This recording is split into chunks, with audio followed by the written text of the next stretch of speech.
Hi everyone! I was recently contacted by Cherry from eWin Racing asking if I would review one of their gaming chairs. In the email, my channel name was in a different font than the rest of the text, so I knew it was a personalized message written specifically for me. Additionally, it said my videos are extremely attractive, creative, and with detailed interpretation, which definitely convinced me they'd watched my channel before. I said I was interested in doing the review, and Cherry sent over one of their Knight Series gaming chairs. Just based on looks, I was impressed. It has a sleek metal frame and high-density separated foaming beneath its glittering polyurethane leather. However, it didn't take long for me to realize something.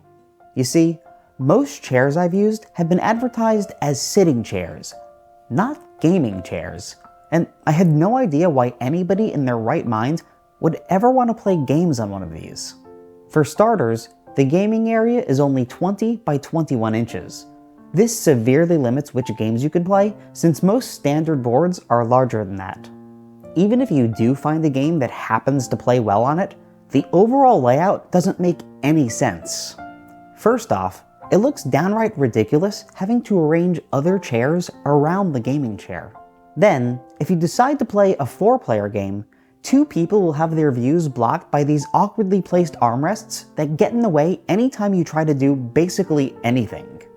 Even worse, one player will be forced to literally stare into the back of the seat without any view of the game whatsoever.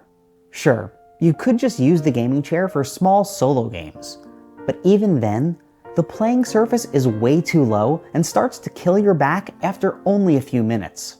It is important to note though, the seat back is adjustable and can angle down to 155 degrees.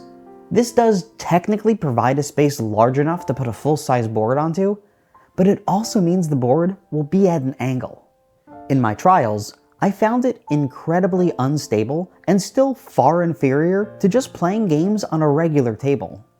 Another thing I found odd is they advertise the chair can hold up to 400 pounds. I'll admit that's very impressive, but in the end, it just seems completely unnecessary. The Dwellings of Eldervale is one of the heaviest games I own, and that's only a little over 10 pounds. Even if I also add an unreasonable amount of other games, it'd never come anywhere close to weighing 400 pounds. Instead of focusing their product engineering on allowing it to hold an absurd amount of weight, I wish eWin had just spent their time making sure it could do the bare minimum of what a gaming area is supposed to do. There's almost never enough room to roll any dice, so they constantly are bouncing off onto the floor. If you have a beverage of some sort, there is no convenient place to put it. You could precariously balance it on one of the armrests, but that just seems like a disaster waiting to happen. Maybe the weirdest thing of all though is that eWin suggests only people between the heights of 5'3" and 6'1" game on this. To me, one of the most important parts of gaming is inclusivity and making sure everyone feels welcome at my game nights. The fact that eWin nonchalantly alienates millions of people just because of their height is frankly shameful and unforgivable. I personally could never get behind any company that uses height as some kind of a determining factor in their product. In the end, this chair didn't enhance my gaming experience in any way.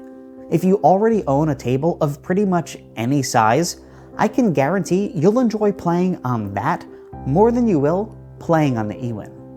Ultimately, it seems like this is one of those cases where an idiot came up with a dumb idea and then decided to start a company without doing any research or product testing.